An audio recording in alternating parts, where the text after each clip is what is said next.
বিদেশে বসে অপপ্রচারকারীদের বিষয়ে সচেতন থাকার আহ্বান প্রধানমন্ত্রীর। গণভবনে আওয়ামী লীগের কার্যনির্বাহী কমিটির সভা।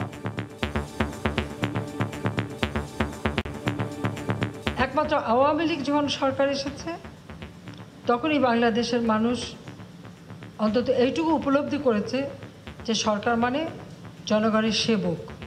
কারণ আমরা ক্ষমতা আসার পর 96 সাল থেকেই জনগণের কল্যাণে আমরা কাজ করেছি। বাংলাদেশের খাদ্যের স্বয়ংসম্পূর্ণ হয়েছে, বিদ্যুৎ উৎপাদন আমরা বৃদ্ধি করেছি, রাস্তাঘাট পুল ব্রিজ আমরা করেছি। সভাপতি মণ্ডলীতে নতুন 3 মুখ। গাজীপুরের মেয়র আজীবন বহিষ্কার, নেওয়া হবে আইনি ব্যবস্থা। জাহাঙ্গীর আলমকে মহানগর আওয়ামী লীগ সাধারণ সম্পাদক তো বটেই, এছাড়া তাকে প্রাথমিক সদস্য পদতেও বহিষ্কার করা হয়েছে। প্রশাসনিকভাবেও স্থানীয় সরকার মন্ত্রণালয়ে এখানে যে আজকে সিদ্ধান্ত নেওয়া হয়েছে। দেখছিলেন প্রধান শিরোনাম। রাত 11টার সময় সঙ্গে আছি আমি জাফর সাদিক। এবার অন্যান্য শীর্ষ সংবাদ। চট্টগ্রামের কর্ণফুলী নদীতে জেগে উঠছে 6টি চর। দখল দূষণেও হুমকিতে বন্দরের চ্যানেল। শিগগিরই ড্রেজিং শেষ করার আশা কর্তৃপক্ষের।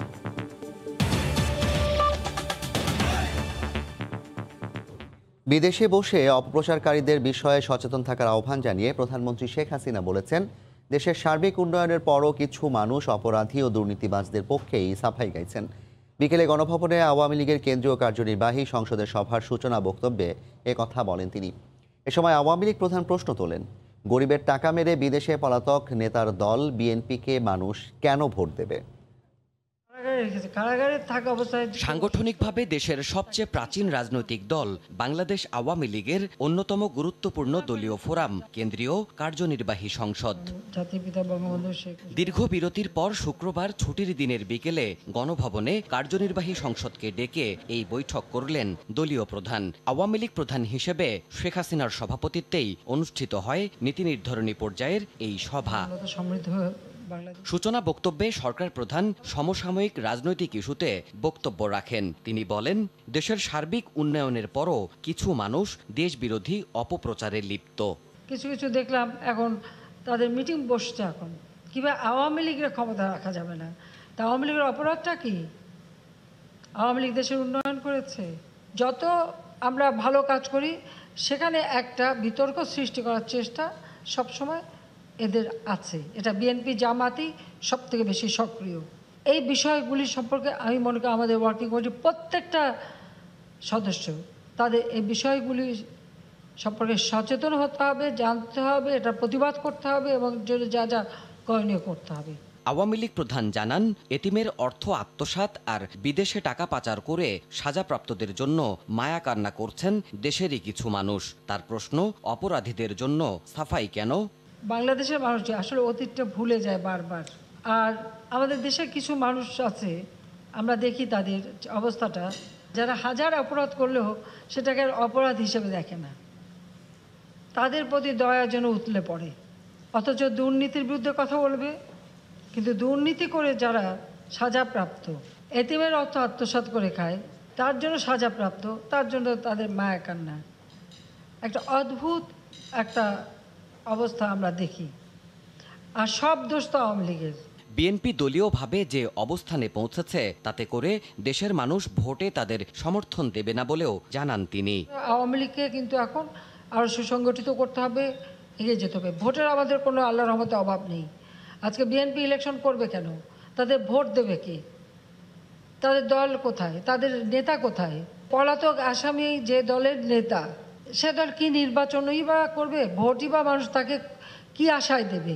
নিজেকে সবসময় বিএনপির টার্গেট উল্লেখ করে বঙ্গবন্ধু কন্যা বলেন, বেগম জিয়ার হুমকি দেয়া বক্তব্যের পরপরই নৃশংস হামলা হয়েছিল তার ওপর। তার সবসময় টার্গেট আমি। আমার বিষয় বলেছিল যে শেখ হাসিনা প্রধানমন্ত্রী তো দূরের কথা, বিরোধী দলের নেতাও কোনোদিন হতে পারবে না। আওয়ামী লীগ 100 বছরেও কোনোদিন ক্ষমতায় আসতে পারবে না। এরপরেই কিন্তু গ্রেনেড হামলা। আমার মনে হয় এই কথাগুলি আমাদের ভুলে গেলে চলবে না। দেবাশিস রায়, সময় সংবাদ, ঢাকা। মুক্তিযুদ্ধ ও বঙ্গবন্ধুকে নিয়ে বিতর্কিত মন্তব্যই কাল হলো মেয়র জাহাঙ্গীরের। অবশেষে দলের সব পদ থেকে তাকে বহিষ্কারের চূড়ান্ত সাংগঠনিক সিদ্ধান্ত বাস্তবায়ন করল আওয়ামী লীগ। গণভবনে দলের কেন্দ্রীয় কার্যনির্বাহী সংসদের বৈঠক শেষে ব্রিফিংয়ে সিদ্ধান্তের কথা জানান দলটির সাধারণ সম্পাদক ওবায়দুল কাদের। জাহাঙ্গীরের বিরুদ্ধে আইনি ব্যবস্থা নিতে স্থানীয় সরকার মন্ত্রণালয়কে অবহিত করা হয়েছে বলেও জানান তিনি। বঙ্গবন্ধু ও মহান মুক্তিযুদ্ধ নিয়ে কটূক্তি করায় গাজীপুর সিটি কর্পোরেশনের মেয়র জাহাঙ্গীর আলমকে দলের সব পদ থেকে বহিষ্কার করা হলো। শুক্রবার বিকেলে আওয়ামী লীগের কেন্দ্রীয় কার্যনির্বাহী সভায় এই সিদ্ধান্ত নেয় আওয়ামী লীগের শীর্ষ নীতি নির্ধারকরা। সেখানে একটা বিতর্ক সৃষ্টি করার চেষ্টা। গেল সেপ্টেম্বরে সামাজিক মাধ্যমে মেয়র জাহাঙ্গীরের একটি অডিও বার্তা ছড়িয়ে পড়লে তীব্র সমালোচনার ঝড় ওঠে দেশের সব মহলে। সেই নোটিশের বিপরীতে কেন্দ্রীয় আওয়ামী লীগের সিদ্ধান্তেই তাকে গাজীপুর মহানগর আওয়ামী লীগের পদসহ দলের প্রাথমিক সদস্য পদ থেকেও চিরতর বহিষ্কার করা হয়। বৈঠক শেষে গণভবন থেকে বেরিয়ে বিষয়টি গণমাধ্যমে তুলে ধরেন ওবায়দুল কাদের। আমাদের সভাপতি সবার মতামত নেন, সবাই এক বাক্যে তার বিরুদ্ধে সর্বোচ্চ শাস্তিমূলক ব্যবস্থা গ্রহণের জন্য দাবি জানায় এবং সে প্রেক্ষিতে জাহাঙ্গীর আলমকে মহানগর আওয়ামী লীগ সাধারণ সম্পাদক তো বটেই, এছাড়া তাকে প্রাথমিক সদস্য পদতেও বহিষ্কার করা হয়েছে। শুধু দলের পদ হারানোই নয়, খোদ মেয়র পদও হারাতে পারেন জাহাঙ্গীর। কেননা আইনি ব্যবস্থা নিতে আওয়ামী লীগ বিষয়টি সংশ্লিষ্ট মন্ত্রণালয়কে জানিয়েছে বলেও জানান তিনি। এই সবার যে প্রস্তাব, এটা তো বঙ্গবন্ধু আমাদের ইতিহাস, একে কটাক্ষ করে বক্তব্য, কাজে এটা প্রশাসনিকভাবেও স্থানীয় সরকার মন্ত্রণালয়ে এখানে যে আজকে সিদ্ধান্ত নেওয়া হয়েছে যে প্রেক্ষিতে, সেটা স্থানীয় সরকার মন্ত্রণালয়ে জানানো হবে অফিসিয়াল। বর্তমান সরকার সমালোচনা গ্রহণ করার সংস্কৃতি লালন করে মন্তব্য করে তথ্য ও সম্প্রচার মন্ত্রী ডক্টর হাসান মাহমুদ বলেছেন, লেখক ও সমালোচকদের কাজ দায়িত্বশীলদের ভুল ধরিয়ে দেয়া, তাহলেই দেশের বহুমাত্রিক উন্নয়ন হবে। বিকেলে television reporters unity of Bangladesh আয়োজিত অনুষ্ঠানে তিনি একথা বলেন। যারা প্রতিনিয়ত সরকারের সমালোচনা করেন এবং সরকারের ভুল ত্রুটি ধরিয়ে দেয়, এটি হওয়া প্রয়োজন, এটি থাকা প্রয়োজন। এটি যদি না হয় তাহলে সমাজ এগোবে না। এবং যারা দায়িত্বশীল তাদের ভুল ত্রুটি যদি কেউ ধরিয়ে না দেয়, তাহলে সেই সমাজ বহুমাত্রিক সমাজ হয় না, সেখানে গণতন্ত্র সংহত হয় না। কর্ণফুলী নদীর মাঝে চর জেগে ওঠায় মারাত্মক হুমকি অর্থনীতির চালিকা শক্তি চট্টগ্রাম বন্দর। বন্দর চ্যানেলের উজানে শাহ আমানত সেতুর পিলার ঘিরে ভেসে উঠেছে অন্তত 5 থেকে 6টি ছোট বড় চর। নদী রক্ষা কমিটি বলছে, অপরিকল্পিতভাবে দ্বিতীয় সেতু নির্মাণের কারণে নদীটির এমন মরণদশা। চর জায়গা অব্যাহত থাকলে অচল হয়ে যেতে পারে বন্দর চ্যানেল, এমন আশঙ্কা সংশ্লিষ্টদের। আশরাফুল আলম মামুনের ক্যামেরায় শফিকুল আলমের রিপোর্ট। দেশের অর্থনীতির লাইফলাইন চট্টগ্রাম বন্দরের অস্তিত্ব নির্ভরশীল কর্ণফুলী নদীর উপর। সেই নদীর মাঝখানে শাহ আমানত সেতুর নিচে জেগে উঠেছে চর। পলিথিনের স্তূপ আর বালির সমন্বয়ে ভেসে ওঠা চরের কারণে সংকটের মুখে বন্দর। সেতুর পিলার ঘেঁষে বন্দর চ্যানেলের উজানেও এরকম অন্তত 5 থেকে 6টি ছোট বড় চর জেগেছে। রাস্তার কিনার পর্যন্ত নদী ছিল, এখন তো পুরাটা বরট হয়ে গেছে। বরট তো ওখানে পর্যন্ত বরট, মাঝে ব্রিজের তম পর্যন্ত। পয়সা দিয়ে অনেক মেগা প্রকল্প বানাতে পারবো, কিন্তু পয়সা দিয়ে আরেকটা কর্ণফুলী নদী বানাতে পারবো না। তো এই কর্ণফুলীর যদি মৃত হয়ে যায়, চট্টগ্রাম বন্দর যেমন মৃত হয়ে যাবে এবং পাশাপাশি এই শহরটাও মৃত হয়ে যাবে। দেশের আমদানি রপ্তানি বাণিজ্যের 92% পরিচালিত হয় এই কর্ণফুলী নদীর বন্দর চ্যানেল দিয়ে। নদী রক্ষা কমিটি বলছে, অপরিকল্পিতভাবে পিলার দিয়ে দ্বিতীয় শাহ আমানত সেতু নির্মাণের কারণেই হুমকির মুখে সম্ভাবনাময় কর্ণফুলী নদী। 2014 সালে যে কর্ণফুলী ছিল, এখন 2021 সালে এসে কর্ণফুলী অর্ধেকে ভরাট হয়ে গেছে। তো এটা হলো কর্ণফুলীর জন্য, সারা বাংলাদেশের জন্য একটা অশনির সংকেত। নগরীর 36টি খাল দিয়ে প্রতিনিয়ত পড়ছে 5000 মেট্রিক টন বর্জ্য। পাশাপাশি নদীর কুল ভরাট করে 2000-এর বেশি অবৈধ দখলদার নদীকে সংকুচিত করছে।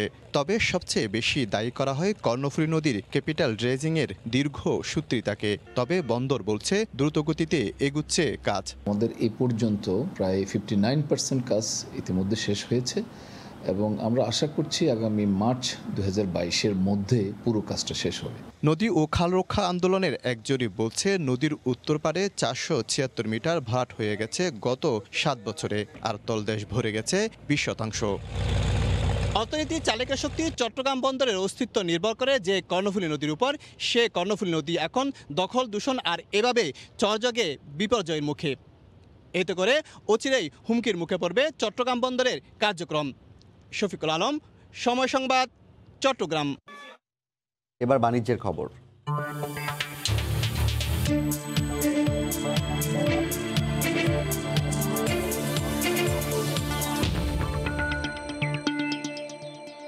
মুন্সিগঞ্জের মাওয়া মৎস্য আড়তে ইলিশের সরবরাহ বেড়েছে। বরাবরের মতো ছুটির দিনে আজও ক্রেতা সমাগম বেশি, তবে দাম মোটামুটি হাতের নাগালে। বড় আকারের ইলিশ কেজিতে বিক্রি হচ্ছে 1100 টাকা পর্যন্ত। আবু সাইদের ক্যামেরায় নাসির উদ্দিন উজ্জ্বলের রিপোর্ট। অগ্রহায়ণের স্নিগ্ধ ভোরেই মুন্সিগঞ্জের পদ্মা তীরের এই মাওয়া মৎস্য আড়তে জমে উঠেছে ইলিশের বেচাকেনা। এখানকার আড়তগুলোতে বড় বড় ইলিশের এমন পসরা, আর এই ইলিশ ঘিরে নানা অঞ্চল থেকে আসা ক্রেতাদের উপচে পড়া ভিড়। দেশ সেরা ভোরের এই ইলিশের হাটে প্রকারভেদে প্রতি কেজি ইলিশ বিক্রি হচ্ছে 400 থেকে 1100 টাকা পর্যন্ত। দাম নাগালের মধ্যে থাকায় খুশি ক্রেতারা। তবে উপকূল এলাকার ইলিশকে পদ্মার ইলিশ বলে বিক্রি করা হচ্ছে অভিযোগ ক্রেতাদের।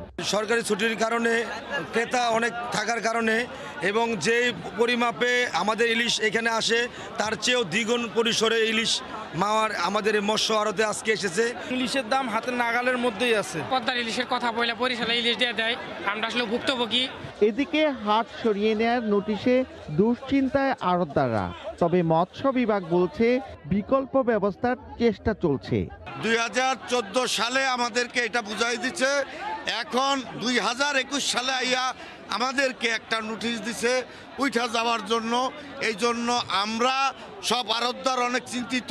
আড়তদার সবাই যে ক্রেতা সবার যাতে বিঘ্নিত না হয় সেই জন্য বিকল্প হিসেবে আমরা একটা জরিপের মাধ্যমে অন্য কোথায় স্থানান্তর করা যায় সেটা নিয়ে আমরা চিন্তা ভাবনা করতেছি। অর্ধ শতাব্দীর প্রাচীন এ হাটে 29টি আড়ত আর খোলা মাঠে 200 দোকানে প্রায় কোটি টাকার মাছ বেচাকেনা হয়। নাসির উদ্দিন উজ্জ্বল, সময় সংবাদ, মুন্সিগঞ্জ। টেলিস্কোপের মাধ্যমে 580 বছরের দীর্ঘতম চন্দ্রগ্রহণের আংশিক পর্যবেক্ষণ করল চট্টগ্রামের শিশু কিশোররা। সন্ধ্যায় নগরী চিটাগাং গ্রামার স্কুলে জাতীয় বিজ্ঞান ও প্রযুক্তি জাদুঘর এই আয়োজন করে। নুরুজ্জামান আতিকের ক্যামেরায় ফেরদৌস লিপির রিপোর্ট। 5 বছর বয়সী আব্দুল্লাহর অনুসন্ধিৎসু চোখ অবাক বিস্ময়ে দেখছে 580 বছরের মধ্যে দীর্ঘতম আংশিক চন্দ্রগ্রহণ। আব্দুল্লাহর মতো অদম্য মনের শিশু কিশোরদের জন্য শুক্রবার টেলিস্কোপের মাধ্যমে দীর্ঘতম আংশিক চন্দ্রগ্রহণ সহ মহাকাশ দেখার সুযোগ তৈরি করে দেয় বিজ্ঞান জাদুঘর। বিশাল দিগন্তের এই অপরূপ দৃশ্য দেখতে পেয়ে উচ্ছ্বসিত শিশু কিশোররা। টেলিস্কোপে ফার্স্ট টাইম দেখলাম, অনেক এক্সাইটিং লেগেছিল, অনেক ভালো লাগলো, অ্যাটলিস্ট ইচ্ছাটা পূরণ হলো। শিশুদের মহাকাশ নিয়ে বিজ্ঞান মনস্কতা গড়ে তুলতেই চট্টগ্রামে এই আয়োজন বলে জানান জাতীয় বিজ্ঞান ও প্রযুক্তি জাদুঘরের ক্রিয়েটর। আকাশের দিকে তাকিয়ে মানে আর কি যাতে বিজ্ঞানের প্রতি তাদের আগ্রহ বাড়ে, এই জন্য আমরা এই ধরনের প্রোগ্রাম করে থাকি। অভিভাবকরা বলছেন এ ধরনের উদ্যোগে শিশু কিশোরদের সৃজনশীল প্রজন্ম হিসেবে গড়ে তুলতে সহায়ক ভূমিকা রাখবে। খুবই প্রশংসার যোগ্য, খুবই ভালো ছাত্রদের উৎসাহ দেওয়ার জন্য। আয়োজনে টেলিস্কোপের মাধ্যমে বলয় সহ বিভিন্ন গ্রহ ও মহাকাশে নক্ষত্র পর্যবেক্ষণ করে শিশু কিশোররা। ফেরদৌস লিপি, সময় সংবাদ, চট্টগ্রাম। এদিকে বিশ্বের বিভিন্ন দেশ থেকে 580 বছরের মধ্যে দীর্ঘতম চন্দ্রগ্রহণের সাক্ষী হলো বহু মানুষ। স্থানীয় সময় শুক্রবার যুক্তরাষ্ট্রের ওয়াশিংটনে প্রথম দেখা যায় এই চন্দ্রগ্রহণ। পূর্ণগ্রাস চন্দ্রগ্রহণ না হলেও এই চন্দ্রগ্রহণটি প্রায় 3.5 ঘন্টা স্থায়ী হয়। এতে চন্দ্রগ্রহণের সময় চাঁদের প্রায় 97% পৃথিবীর ছায়ায় ঢেকে যায়। এর আগে ইতিহাসে এত দীর্ঘ সময় ধরে চন্দ্রগ্রহণের ঘটনা ঘটেনি। এবারের চন্দ্রগ্রহণ সবচেয়ে ভালো দেখা যাবে উত্তর আমেরিকার দেশগুলো থেকে। অস্ট্রেলিয়া, পূর্ব এশিয়া, ইউরোপ এবং প্রশান্ত মহাসাগরীয় অঞ্চল থেকেও দেখা মিলবে চন্দ্রগ্রহণের।